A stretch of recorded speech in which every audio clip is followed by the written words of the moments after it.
Idol, pwede natin to subukan or perform sa Battle of the Bands. Ako nagsulat niyan. Sana magustuhan mo. Pirma mo to? Oo. Ayos ba?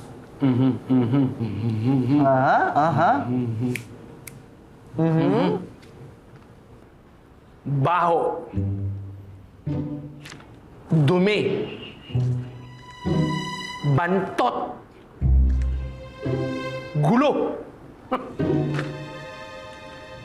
Sakit mo naman magsalita, Idol.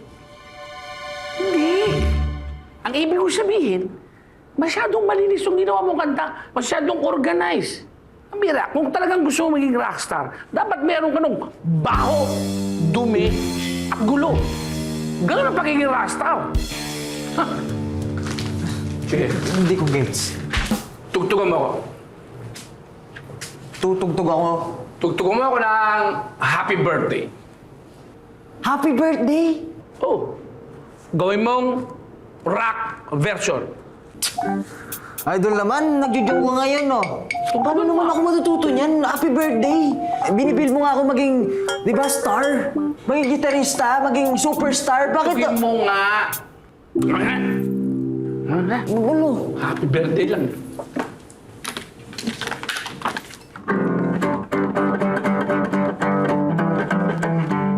Happy birthday to you. You belong to the zoo. Happy birthday, happy birthday, happy birthday to you. Rock and roll. Rock and roll. Ganyan ang Pinoy rock. Walang rules. Dapat nananagasa. Nananapakpaglasing. Yun, nandun yung dumi, yung gulo. Dumi, baho, bantot, gulo. Yun yung rockstar.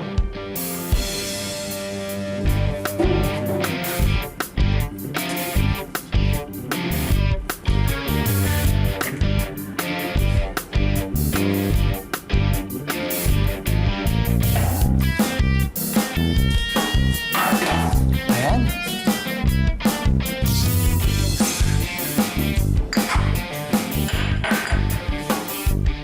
Oh, pare ko ano ginagawa mo? Hindi ba obvious? Obvious na. Pero ano sabi ko sa'yo, ang toy na rockstar dapat may konting gulo, kalat, dumi, baho. Kaya ibalik mo na yung mga kalat. Alam yata na iniisip mo, pare ko. Idol, 5 ako sa resi. Alam mo, lagot talaga ako sa nanay ko nito. Failure ako, walang kwenta. Parang kahit anong sipag ko, kahit anong gawa ko, wala pa din eh. Huwag na lang kaya natin ituloy yung Battle of the Bands. Alam ko, matatalo ako doon at matatalo ako. Yun yung pinagmumuk-muk-muk.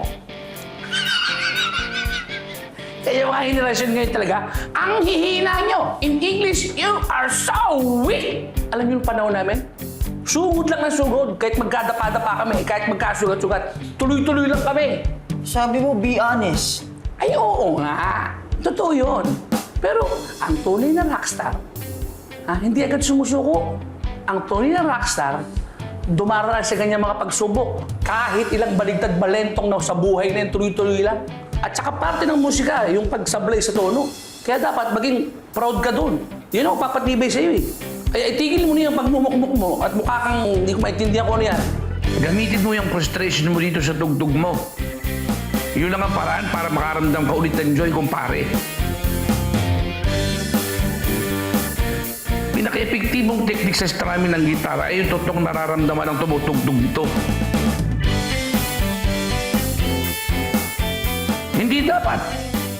Hindi dapat maging sagabal yan.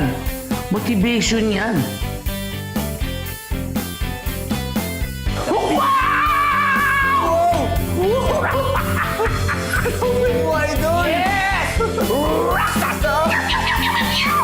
Very good. Alam mo, wala namang problema sa style mo, sa musicality mo.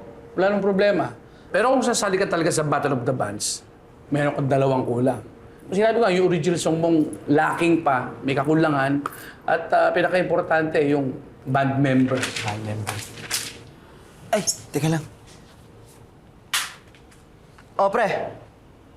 Sige. Idol, sipat lang muna ako. Mag-aaral pa ako eh. Ingat. Sige, kuya. Ingat.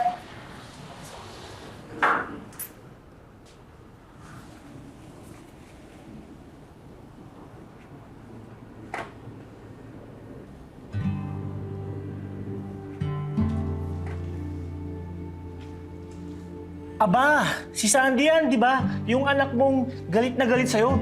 So, apo mo si Jameson. Hala ka. Aba,